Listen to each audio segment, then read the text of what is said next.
আসসালামু আলাইকুম। আপনার বাচ্চারা পাউরুটি খেতে পছন্দ করে না তো এইভাবে করে বিকেলে আপনি যখন একবার একরকম ভিন্ন ধরনের পানি খাওয়াবেন না, তখন বাচ্চারা অনেক পছন্দ করবে।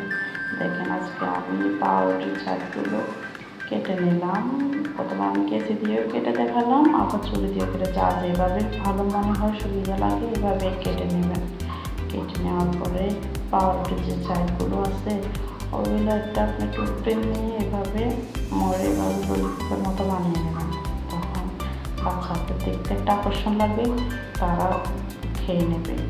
এখানে আমি কিছুটা সস দিয়ে দিলাম, সসগুলো ভালোভাবে মিশিয়ে দিলাম। এরপর এখানে একটু মজার এলাচ দিলাম।